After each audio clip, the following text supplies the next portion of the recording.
Hail to the victors! Michigan, once again, for the fourth straight year, has defeated Ohio State. I mean, dude, this is unbelievable. I was watching this game and I was just like, you know what, boys, just put up a fight. All right, you guys are 6-5. They're 10-1. They're playing at Ohio. You know, they thought about the 3-game losing streak coming into this game, so they're going to give you hell. Just put up a fight. Don't get embarrassed on live TV.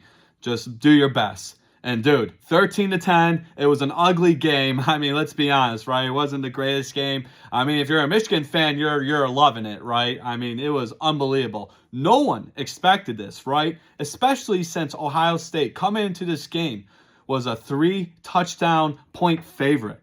A 3-touchdown favorite to win this game. 20.5 points. And then it moved up to 23.5 when we found out that Colston Loveland wasn't going to play in this game. And then even without Colston Loveland and without Will Johnson, two of the best Michigan players, we still beat the Ohio State Buckeyes. I mean, you got to love it, man. I mean, it's crazy. All these Ohio State fans said they were going to kick our ass. And I don't know, dude. It was just one of those situations where, you know, it's a rivalry game. Obviously, Michigan didn't have the greatest season, right? 6-5, you know, not great at all, especially since you went undefeated and won the national championship last year, right? And now you come in this year 6-5, and it's just like, you know what? Let's end it on a good note. Let's beat the Ohio State Buckeyes at their field, right? On their home turf. And that's exactly what we did. Michigan wins 13-10, fourth straight game winning streak against Ohio State. Since 2021, we've won 4 against those guys. You know, obviously many years ago, they dominated us in this rivalry, so it's good to flip the script. But yeah, once again, the last 23 times this game has played, the team who has the better running game, whoever has the most rushing yards in this game, wins the game, which is insane. The last 23 meetings between Michigan and Ohio State, whoever runs for more yards wins the game, and that's exactly what we did. We ran for 173 rushing yards, and Ohio State only ran 77 yards. So obviously, the running game talks.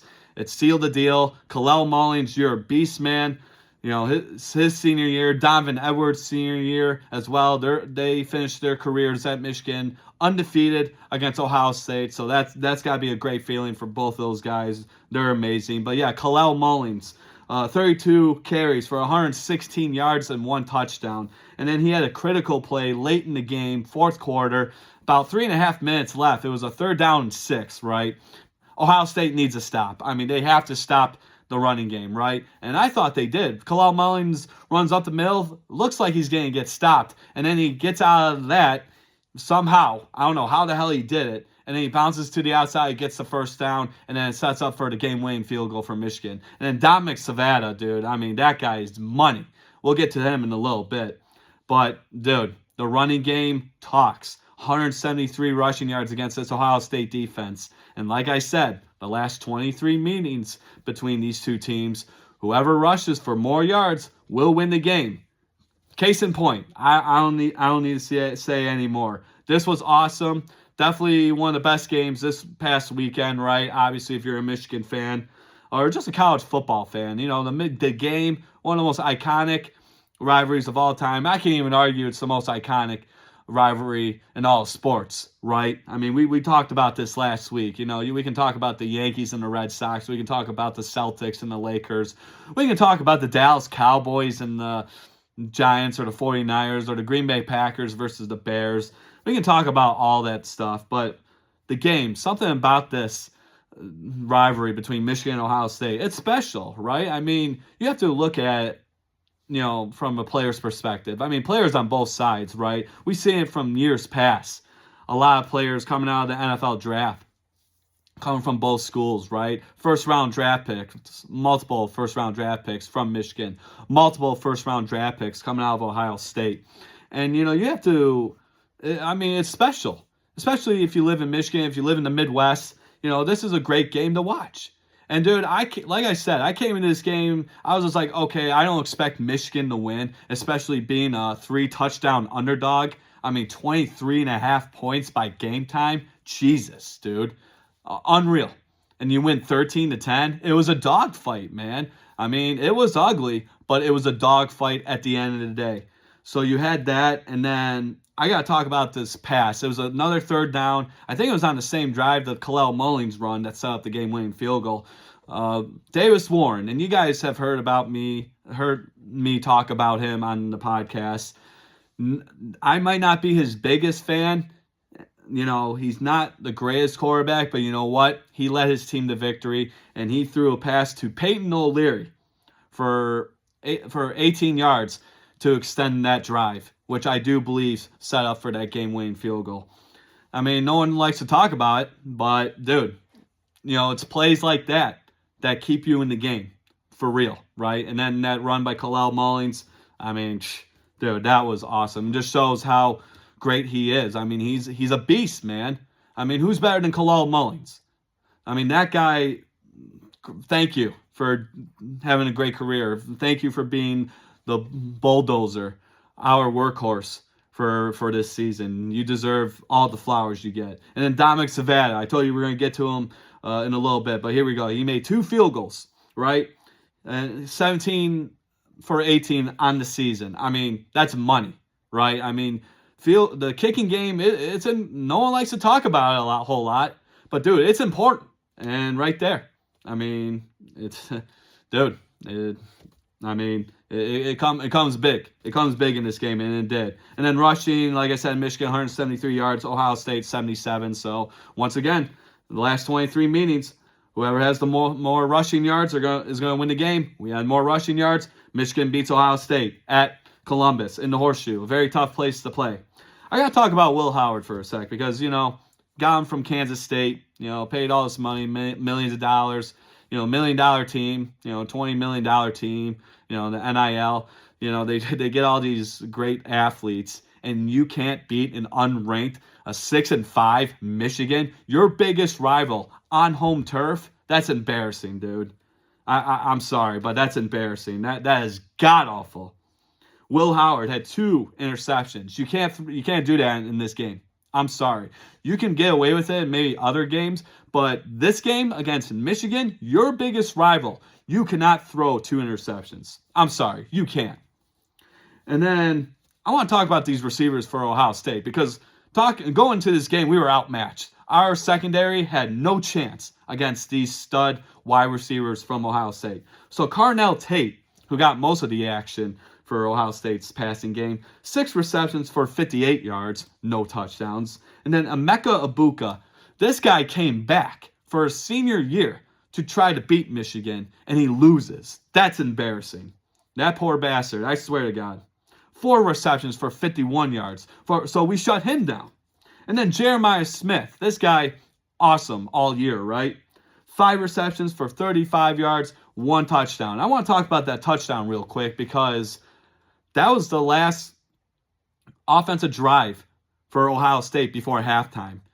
They threw the ball 8 times for 85 yards, and they scored on a passing play on that drive before halftime to tie it up 10-10. And it was 10-10 at halftime. First time it's been tied in this game since 2017 when it was tied at 14 between these 2 teams, by the way. So that's crazy. It's been 7 years since a game was tied at halftime between Michigan and Ohio State.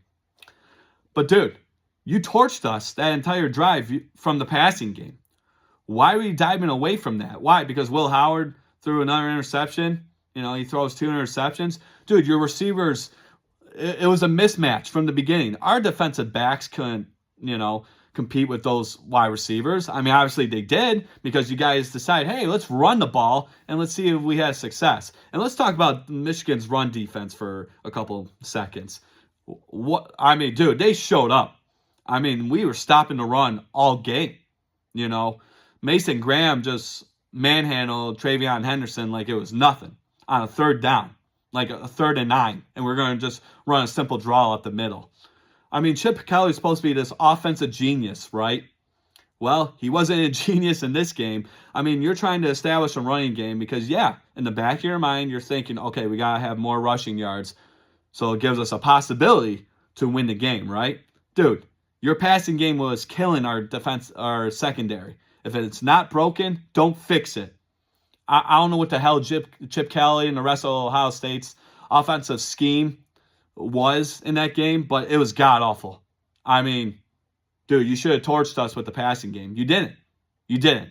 So that I couldn't believe it. You know, they tried to run the ball on 3rd and 9, 3rd and 6, and we were stopping it every single time. Yeah, maybe it's time to throw the ball to one of your stud wide receivers who are supposed to be great, the best wide receiver core in the Big Ten, right? Carnell Tate, Jeremiah Smith, Emeka Ibuka. I mean, let's get these guys going. No, let's just run the ball and have little success. Dude, I'm like sitting there. I'm just like, why are they not passing it? What, do they not trust Will Howard anymore because he threw 2 interceptions in this game? I don't know. It was crazy. And now we got to talk about their kicking game. Jaden Fielding, he was 1 for 3 on field goals. I mean, he missed one before halftime, and then he missed one late in the game. You can't do that. You can't miss field goals. You can't throw interceptions. You got to be able to run the ball, but at the same time, you got to dominate the passing game too, man. Ohio State just shot themselves in the foot. All right, Ryan Day looked like an absolute fool in this game. He really did. He was out-coached. You know, we got into their heads, and they crumbled. They fell apart. They had no adjustments. They made no adjustments at halftime. You know, the game was tied at 10 at halftime. And then after the third quarter, it was tied at 10 because that third quarter was atrocious. Multiple turnovers by both teams. It was crazy.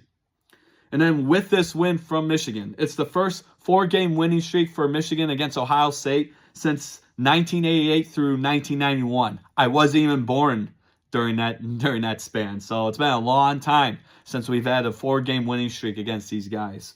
So that's awesome. And then it was the first time an unranked Michigan team won at Columbus against a ranked Ohio State since 1950. 74 years ago, dude. 74 years ago, the last time that happened. Crazy. And then this was as a result of Michigan winning against a ranked Ohio State, number 2 at the time. It snapped a 47-game winning streak for Ohio State versus unranked opponents. And then Ryan Day, as a result of this loss, he is now 1-4 against Michigan, 47-1 against the rest of the Big Ten. Yeah, that's great and all, but you have to beat Michigan if you're Ryan Day, right? If you're an Ohio State coach, you have to beat Michigan. Urban Meyer didn't have a problem. He went 8-0 against us. He kicked our ass. Jim Tressel, I think he only lost twice against us, and he dominated. I mean, obviously, 2010, they had to vacate those wins because of the whole, tattoos for money situation. Yeah, that was many years ago, right? But Jim Tressel didn't have a problem being Michigan. Urban Meyer didn't have a problem being Michigan. It seems like a Ryan Day problem, right? So after this game, you have to wonder, does Ryan Day keep his job? I mean, me being a Michigan fan, sure, keep your job. We love having Ryan Day around so we can smack him around every single year during the last week of November, right after Thanksgiving, right? Whether we're playing in Ann Arbor or Columbus, it don't matter. 4-game winning streak. We love it. But now they're in a situation where, okay, they're not going to play in the Big Ten championship game. We'll get into that in a little bit. But now they have time off. Now they get ready for the college football playoff. I tell you what, they lose a college football playoff game, Ryan Day's out. I mean, I don't know how you keep him. How do you keep this guy if you can't win a college football playoff game? Especially since you got embarrassed on your home field against an unranked, a 6-5 Michigan team who didn't have 2 of their best players. Will Johnson was out. Colston Loveland was out, and you still can't beat Michigan. That's god-awful. That's embarrassing, dude. So, really, I don't see how he keeps his job. I really don't. I mean, I would love to have him stick around, but I don't know. If you're Ohio State, you're pissed. I mean, you have to be, right? It's crazy. It's crazy. But then Michigan, though, bravo. That was your national championship. And yeah, everyone's going to be like, hey, oh, yeah, national. No, that was our national championship. We'll take it. Okay, we'll get ready for the Bahama Bowl or the Buffalo Wild Wings Bowl, whatever. That's fine. Okay, we're bowl eligible. We beat Northwestern a couple weeks ago. We're in. But that's fine. 7-5, I'll say, that's the best 7-5 season ever. Because not only did we beat Ohio State for the 4th straight year, we also beat Michigan for the 3rd straight year. So that's the goal for Michigan every single year. Michigan football, you beat Michigan State. I don't care if you're in East Lansing or Ann Arbor. You beat them, you embarrass them. And then you beat Ohio State, whether it's in Columbus or in Ann Arbor. It doesn't matter. You beat both of those teams and you have a decent record, that's fine. Okay? We won our national championship. Undefeated as well. We'll take it. But Michigan, bravo. Hell of a game plan. You knew you had to run the ball. You had a beast in Kalel Mullings. I already gave you the stats of this game. Don't need to repeat it. Guy was awesome. Senior year. Last time he's playing against Ohio State. Went undefeated, 4-0. Same with Donovan Edwards, the Don himself. Undefeated, 4-0 against the Ohio State Buckeyes. You love it, right? But yeah, dude, that was awesome. I even 3 days later, I still can't believe that this happened. Because, dude, when you're a 3-touchdown favorite against your biggest rival at home and you can't beat them, whew, that's embarrassing. That's embarrassing. And now we got to talk about this fight at the end of the game. Yeah, Michigan comes in, plants their flag. Oh, it's disrespectful. Let me tell you something about that. All right, this is a rivalry game. Fights are going to break out either during the game or after the game. Well, let's talk about Texas for a couple seconds. They play on their flag on our field. You didn't see any fights there? Must be an Ohio State problem. And I get it. It's a rivalry game. It was going to happen. But maybe if you don't want us planting your flag in the middle of your field, maybe beat us. Maybe dominate us like you were supposed to, according to Vegas. Maybe don't, shy away from the passing game because you're afraid Will Howard's going to throw another interception when you have 3 stud wide receivers, right? Maybe win the running game, control the clock like we did, and that's how we won this game. Maybe show a little more energy and fight and passion like you're supposed to every single year when this game hits the calendar. I don't know. Hey, I played football, obviously not the college level, but a rivalry game, anything can happen. We saw it. It is what it is. But if you don't want us playing the flag on your field, win. Just beat us. So I didn't have a problem with it. It's part of the rivalry. Get over it. Okay? This is the biggest rivalry in all of college sports, arguably in all of sports in general, right? Win the damn game. Don't get out coached. Don't get outsmarted. Don't get don't get out coached like you did. Sherrone Moore, 2-0 against the Ohio State Buckeyes. His first time as a full-time head coach. Obviously, last year he was the acting head coach because Jim Harbaugh had to serve a 3-game suspension. But Sherrone Moore, yeah, hey, not bad. And then you land the number 1 recruit in the 2025 recruiting class, Bryce Underwood. Hey, maybe we'll keep Sherrone Moore. Yeah, we like him now. But I think this game changed our perception, my perception for sure, about Sherrone Moore. I mean, you had nothing to play for. I mean, you're going to a bowl game, but it's not like you're playing the college football playoff. But to beat Ohio State at their field, you got love it, man. I love it, dude. I was so happy Saturday. I couldn't believe it. So you got that. So you had Michigan winning 13-10, classic rivalry game. You had the fight after. Each school got fined $100,000. That's chump change to both programs. Whatever. No one got suspended. Beat us. Ohio State, it's that simple. So we had to start off the podcast with that because that was just absolutely phenomenal. I'm still, head over. I'm still elated about that. That was awesome. That was amazing. But now we got to talk about the Big Ten Championship. Penn State versus Oregon. This Saturday, 8 o'clock on CBS. Usually it's on Fox, but broadcasting rights this year, CBS has the Big Ten. This should be an interesting game because Oregon's 12-0, their first year in the Big Ten. Penn State's 11-1 overall. This is only their fifth meeting in their school's history. Only the fifth time they've met.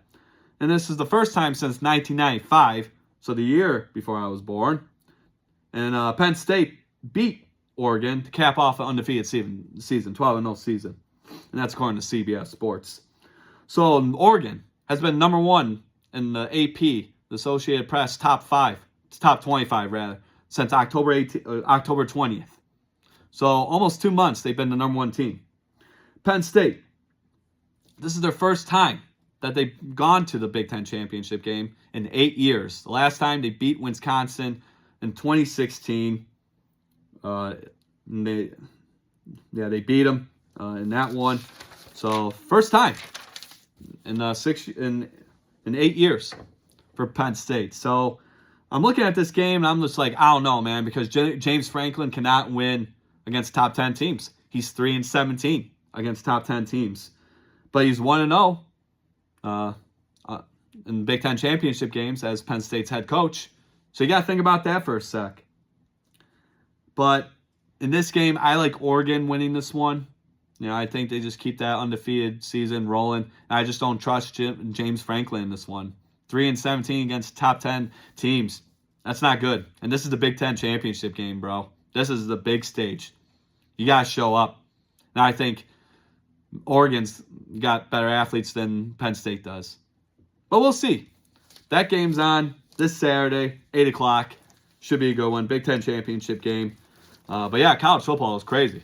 You had Syracuse upsetting number 6 Miami. That was nuts. And yeah, guess who was the quarterback for Syracuse? Kyle McCord. Yeah, he was the quarterback from Ohio State last year. Interesting, right? So yeah, you had that. So college football, craziness, right? We got the college football playoff games coming up in a couple weeks. Got the championship games on this weekend. Big Ten championship game, one of many. So check that out. Play some bets. But yeah, hail to the victors. Go Blue. We beat the Ohio State Buckeyes once again. 4 straight years. Let's go. I'll take it. So with that being said, we got to hop over to the pros. We got to talk about this Thanksgiving game. The Lions and the Bears. The Lions win in a nail-biter. 23-20.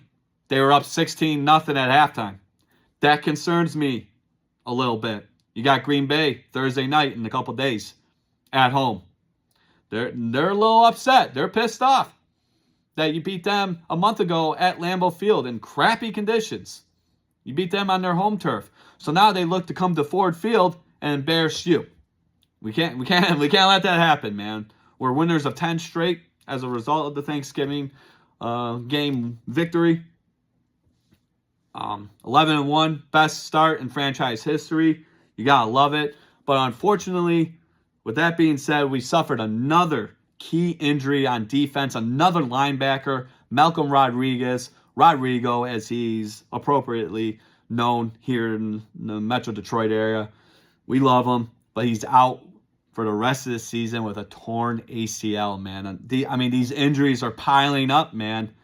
We're close to the playoffs. We got 5 more games. This concerns me a little bit. What linebackers do we have left? We had to sign Quan Alexander off the practice squad.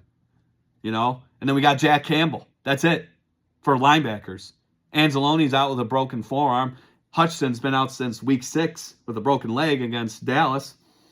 John Kaminsky's been on the IR since early this season. Derek Barnes has been hurt since the beginning of the season. Marcus Davenport, Mel Fonwu, Khalif Raymond's on IR too. He's our punt specialist.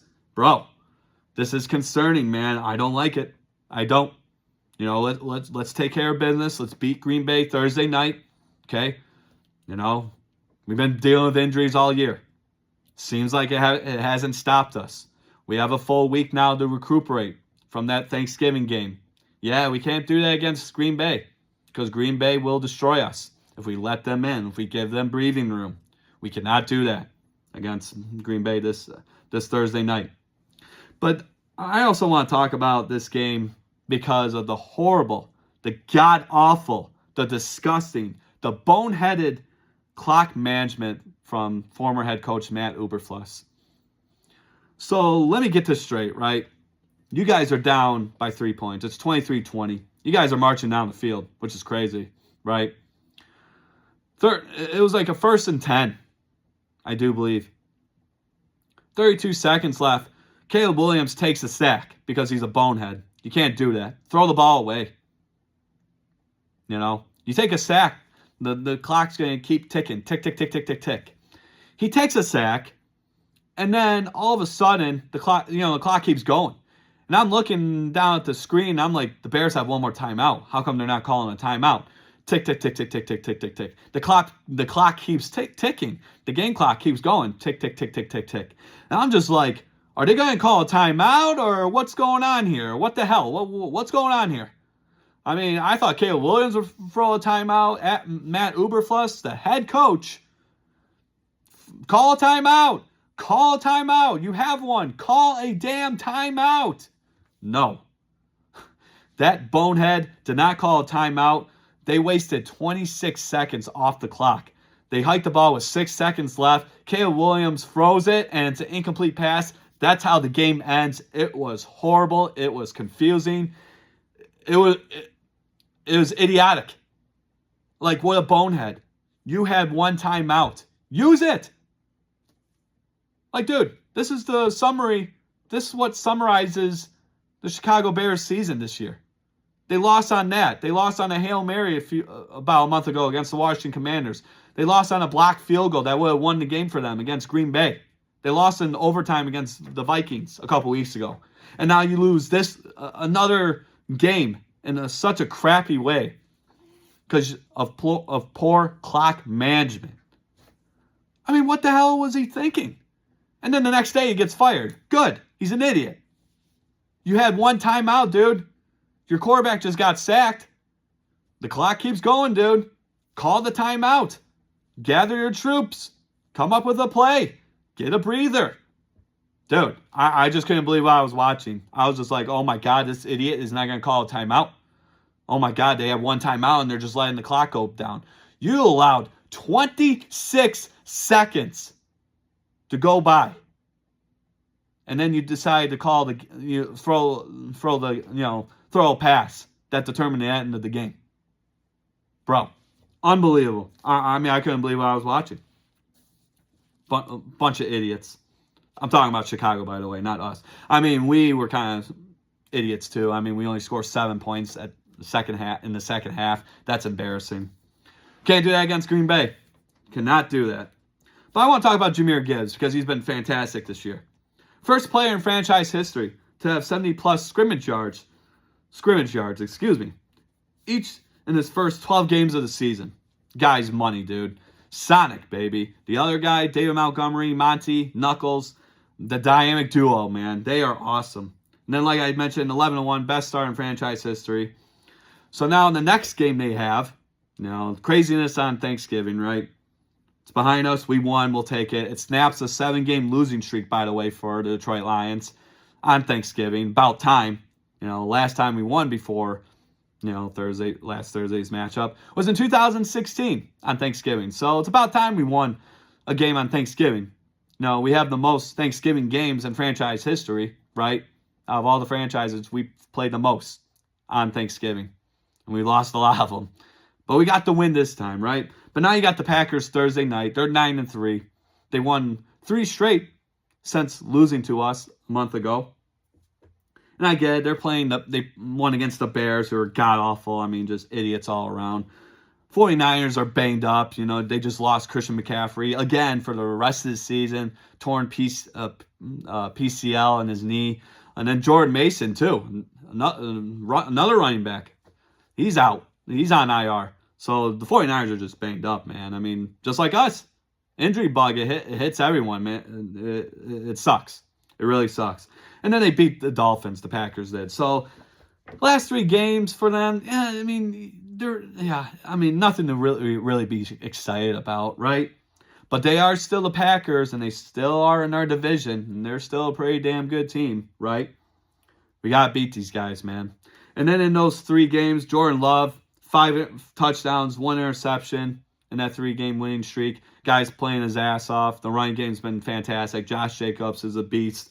I think he found his home there in Green Bay.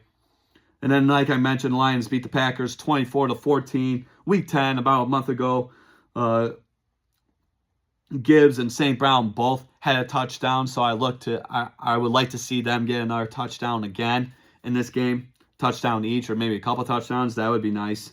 And then Jared Goff in that game a month ago at Lambeau, 18 for 22, 145 yards, 1 touchdown. He's been fantastic. I love Jared Goff.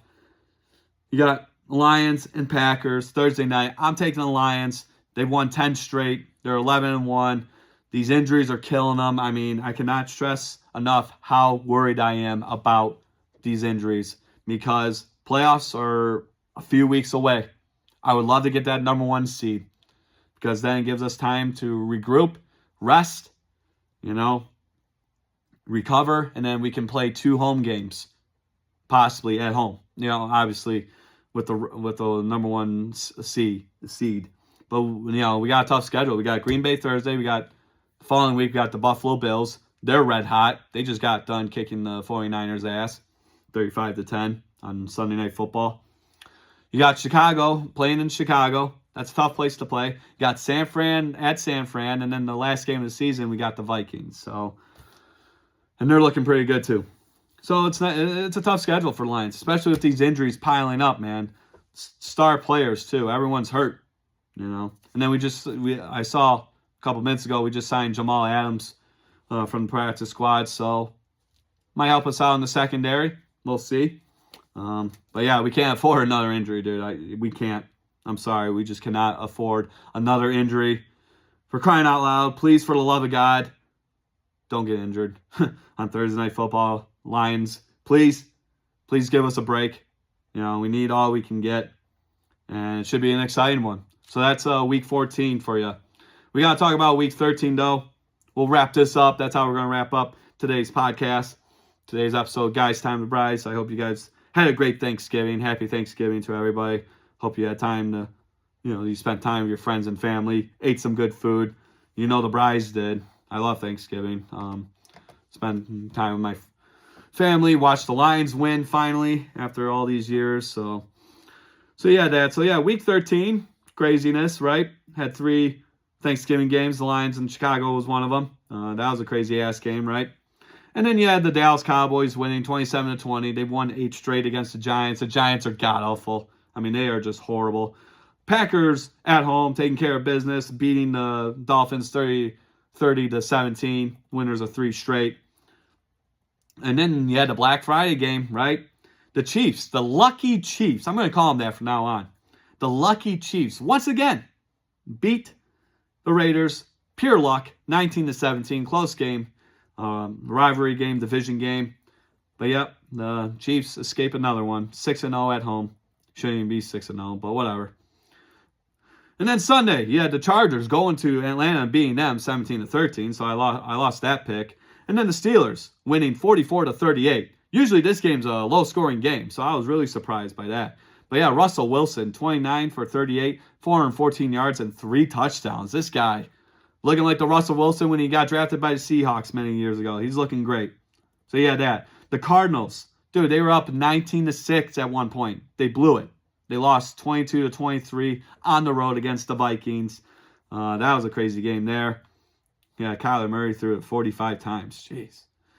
And then the Colts beating the Patriots 25-24. Close one there.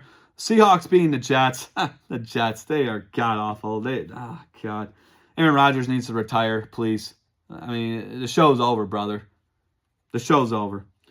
So the Seahawks win 26-21 there. The Commanders dominating the Titans. Titans are awful. 42-19 there at home.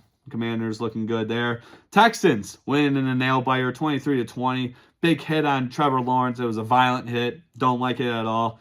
You can't do that, especially on a quarterback. Nowadays, that player got suspended 3 games. So good for that. You had that going on. The Rams beating the Saints 21-14 on the road. The Buccaneers surviving in overtime against the Panthers. Yes, the Panthers, the 3-9 Panthers. The Buccaneers survive on the road in overtime. This game actually went into overtime. Yeah, believe it or not. That's crazy.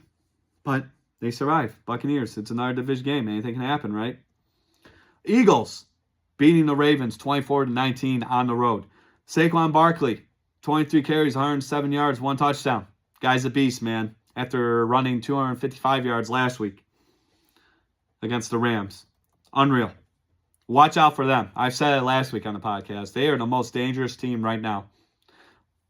Anyone in the NFL, AFC, NFC, the Philadelphia Eagles are the most dangerous team right now. They're playing great football. They found their golden goose. They found the answer. His name is Saquon effing Barkley. Feed that man the ball, and you will win the game. Dude, they are killing it right now. And then the Bills, like I said, they won Sunday Night Football. Snowy Buffalo, New York.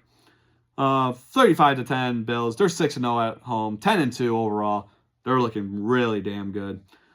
Josh Allen throwing a couple touchdowns. Looking great there. And then Monday Night Football. Last night, I didn't think much of this game, but it ended up being a pretty decent game. 41-32. Broncos win.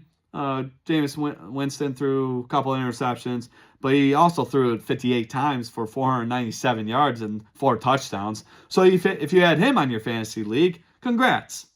And then Jerry Jeudy with the Browns now, going against his former team, the Broncos, 9 receptions for 235 yards and 1 touchdown. So despite the loss, you got to love seeing that. If you had him on your fantasy league, congratulations. So yeah, crazy-ass week. It's NFL. It's football. That was week 13. Week 14, we got the Lions and the Packers Thursday night, as I mentioned. I got the Lions winning this one. 10 win winning streak. 10-game winning streak. Yeah, there you go. Had to register in my brain a little bit. Sorry about that. So yeah, 10-game winning streak for the Detroit Lions. 11-1, best start in franchise history. These injuries, can't stress enough, man. They concern me. Please, for the love of God, do not get hurt. Any Detroit Lions, don't get hurt. Please. That's all I ask. Thank you. Lions are 3.5-point favorites in this one. I still like the Lions beating the Packers, but we'll watch out for those Packers.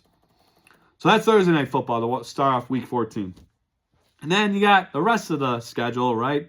You got the Jaguars and Titans. This is an AFC South matchup. I think Trevor Lawrence is probably not going to play because he took a big hit. Titans playing at home. These two teams are god-awful. This is going to be a boring game. Hopefully they don't show it here in Michigan. They probably won't if they were smart. But I got the Titans win this one at home. And then you got the Jets and the Dolphins, an AFC East matchup. I like the Dolphins at home because the Jets are just god-awful. Aaron Rodgers, just retire, brother. Just go home. It's over for you. So Dolphins there. Vikings and Falcons. I like the Vikings at home. They looked good last week. Hell of a comeback against the against the Cardinals. I got the Vikings winning that one. Saints and Giants. Giants are 0-6 at home this year. I like the Saints in this one. Giants, who's their quarterback? Tommy DeVito, Drew Lock. It doesn't matter. They're god-awful. There's no more Daniel Jones. He's out of there. So I like the Saints in that one. What happened? Oh, man. Oh, there we go. Yeah. Gotta love technology. Sorry about that. Panthers on the road against the Eagles. Eagles playing at home. Eagles, like I said, the most dangerous team right now in the NFL. I got the Eagles winning this one at home against those Panthers. Browns and Steelers, division matchup. Jameis Winston, don't sleep on that guy, man. Hey, don't sleep on him. Steelers, hey, they're in there too. I'm going to pick the Browns. I like the Browns. I think Jameis Winston bounces back from Monday Night Football, and he has a good game against this tough defense of the Steelers. I got the Browns in that one. Raiders and Buccaneers. Buccaneers at home. Went into overtime against the Carolina Panthers, the 3-9 Carolina Panthers. Playing at home against the 2-10 Raiders. They're god-awful. I like the Buccaneers in this one. You got that. You got the Seahawks and the Cardinals. Division matchup, the NFC West. Up in the air. Seahawks are 7-5. Cardinals are 6-6. Seahawks, it seems like they've turned the corner a little bit. But you know what? I'm going to take the Cardinals at home. It was embarrassing that they were up 19-6 on the road against the Vikings this past week. But playing at home against a division rival, this matchup's usually a close one. I'll pick the Cardinals at home. Bills and Rams. Rams playing at home. I wouldn't sleep on the Rams. I said it a few weeks ago. Got a healthy team now. But the Bills are playing some great football. Josh Allen looks amazing. By the way, he just got engaged to actress Haley Steinfeld. So congrats to both of those people. They unbelievable. They deserve it. So Josh Allen, he's ready to go. He's got a very good-looking fiance there. Gives him a lot of motivation, I guess you could say. But congrats to him. The best to both of them. But the Bills are playing great. I got the Bills on the road against the Rams. That's going to be a good matchup there. Bears and 49ers, two god-awful teams. 49ers are just hurt, man. Bears are 0-5 on the road this year. 49ers are 3-3, dealing with injuries left and right. You just lost your star player, Christian McCaffrey, for the rest of the season. And then Jordan Mason's out too. So who's going to be running the ball? I don't know. You might as well just put Deebo Samuel in the backfield. I mean, what's your other option? Whew, guys, this is tough because they're both horrible. I'll take the 49ers because I just don't trust the Bears. Yeah, they got rid of Matt Eberflus, but it doesn't matter. 49ers win this one, but that's going to be an ugly game. Chargers and Chiefs. This is Sunday Night Football, AFC West matchup. Chiefs playing at home, of course, right? They're undefeated, 6-0. But the Chargers are 4-2 on the road. This is a division matchup. Do the Kansas City Chiefs get lucky once again and win this one by like 2 points or 3 points? I'm going with the Chargers. Screw it. I'm going with the Chargers. They're going to beat the Chiefs. They're going to expose these guys. Sunday Night Football. Chiefs, you're going to get exposed by the Chargers, by Jim Harbaugh, by Justin Herbert. I got the Chargers on the road beating the Chiefs. Boom. You guys can give me crap later. I don't care. I'm just sick and tired of watching the Chiefs win. Those lucky Chiefs. 11-1. Give me a break. They don't deserve to be 11-1. But you got that. That's Sunday Night Football. But then Monday Night Football. You got the Bengals and the Cowboys. Interesting matchup. But, the NFL loves the Cowboys, even though they're god-awful. Oh, they won on Thanksgiving. Yeah, against the Giants. They don't have a quarterback. They don't have an offensive line. They don't have a running game. Their defense is horrible. Their organization sucks. So, let's don't get too excited about the Cowboys. But they're playing. They're playing on Monday Night Football. They got their first home win on Thanksgiving last week. They're 1-5 at home. Bengals 3-3 away. But it just seems like Joe Burrow, he throw 300+ yards, three plus touchdowns, and he still loses. I think that's the first time in NFL history and they were showing that stat. That's horrible. I mean, you're busting your ass trying to win the game for your team, and you still lose after all those stats. Whew. God awful. So Bengals and Cowboys, Monday Night Football this week. I'm going to go with the Bengals. I don't trust the Cowboys. You got that one victory against the Giants, and you're done. One and done. Enjoy it. Because it's the freaking Giants, for crying out loud, right? I got the Bengals winning this one against the Cowboys. So those are my Week 14 picks. We're almost close to playoffs, man. And then you got the Broncos, the Colts, Patriots, Commanders, Ravens, and Texans all on bye weeks. So, Week 14. Go Lions. Get that victory on Thursday Night Football. Don't get injured, for the love of God, and beat those Packers. So, with that being said, that's it, ladies and gentlemen. So, thank you for joining me again on this edition of Guys Time with the Bryce. As I mentioned, thank you for allowing me to do this for you guys. I hope you had a great Thanksgiving. Enjoy the rest of your day. You guys already know the drill. Follow me on my YouTube channel at Guys Time to Brise. The video version of this episode will be available on my page, so check that out. I'll send out the link on my other socials, Facebook, Instagram, whatever. The audio version will be available on Apple Podcasts, Spotify, wherever you listen to your podcasts. Check this episode out. But yeah, what a great weekend. Lions win their first Thanksgiving game in 7 years. Michigan beats Ohio State for the 4th straight year. Go Blue. Go Lions. It was awesome, man. One of the best sports weekends in a very long time for the state of Michigan. You got to love it, right? But now we got week 14. For the NFL, we got championship games for college football coming up this weekend. So enjoy. Play some bets. Have fun. Stay safe out there. It's a little chilly here in Michigan now, so just be careful. And yeah, enjoy the rest of the week, guys. All right, go Lions and go Blue, baby. Hail to the victors. Woo! All right, guys. You enjoy the rest of your day and watch some sports this weekend. Go Blue. Go Lions.